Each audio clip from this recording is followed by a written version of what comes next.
মধ্যপ্রাচ্যে উত্তেজনা যেন থামছেই না। ইরান, যুক্তরাষ্ট্র ও ইসরায়েলকে ঘিরে পাল্টাপাল্টি হুমকি ও সামরিক তৎপরতায় অস্থির হয়ে উঠছে পুরো অঞ্চল। এই উত্তেজনার মধ্যেই সামনে এসেছে নতুন এক ঘটনা। যুক্তরাষ্ট্রের সবচেয়ে আধুনিক ও শক্তিশালী বিমানবাহী রণতরীগুলির একটি ইউএসএস জেরাল্ড আর ফোর্ডে আগুন লাগার ঘটনা। এই অগ্নিকাণ্ডে আহত হয়েছেন অন্তত 2 জন মার্কিন নাবিক। ঘটনাটি প্রকাশ্যে আসতেই শুরু হয় জোর আলোচনা। প্রশ্ন উঠতে থাকে, এটি কি নিছক কোনো দুর্ঘটনা নাকি চলমান উত্তেজনার মাঝে ইরানের হামলার শিকার হয়েছে মার্কিন এই যুদ্ধ জাহাজ?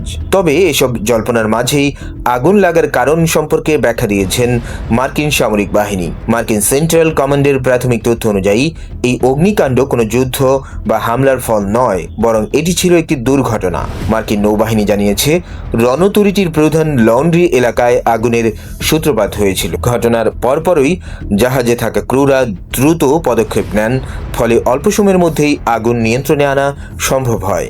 মার্কিন বাহিনীর দাবি, এই ঘটনায় জাহাজটির বড় ধরনের কোনো ক্ষয়ক্ষতি হয়নি। এর গুরুত্বপূর্ণ যান্ত্রিক ব্যবস্থা এবং সামরিক সক্ষমতাও অক্ষত রয়েছে। তারা আরও জানিয়েছে, আগুন লাগার পর ইউএসএস জেরাল্ড আর ফোর্ড পুরোপুরি কার্যকর অবস্থায় রয়েছে এবং এর অপারেশনাল সক্ষমতার উপর কোনো প্রভাব পড়েনি। তবে নিরাপত্তাজনিত কারণে বর্তমানে রণতরীটির সুনির্দিষ্ট অবস্থান প্রকাশ করা হয়নি। উল্লেখ্য, ইউএসএস জেরাল্ড আর ফোর্ড বিশ্বের সবচেয়ে বড় এবং আধুনিক বিমানবাহী রণতরীগুলোর একটি। এটি যুক্তরাষ্ট্রের নৌবাহিনীর বহরে থাকা 11টি বিমানবাহী ক্যারিয়ারের মধ্যে সবচেয়ে আধুনিক প্রযুক্তি সম্পন্ন। পারমাণবিক শক্তিচালিত এই বিশাল রণতরী একসঙ্গে 75টিরও বেশি যুদ্ধ বিমান বহন করতে সক্ষম। প্রায় 1100 ফুটের বেশি দীর্ঘ এবং 1 লাখ টনেরও বেশি ওজনের এই জাহাজে বর্তমানে 5000-এরও বেশি নাবিক দায়িত্ব পালন করছেন। বছরের শুরুতে এটি ভূমধ্য সাগরে মোতায়েন ছিল, পরে কৌশলগত কারণে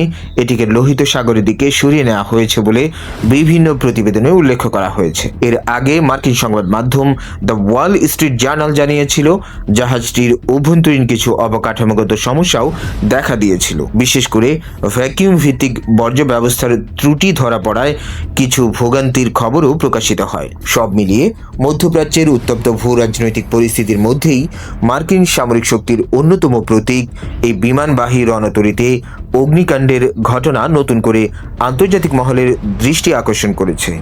যদিও যুক্তরাষ্ট্র এটিকে একটি দুর্ঘটনা বলেই ব্যাখ্যা করেছে, তবুও চলমান উত্তেজনার প্রেক্ষাপটে ঘটনাটি নিয়ে কৌতূহল ও নজর এখনও রয়ে গেছে আন্তর্জাতিক বিশ্লেষকদের।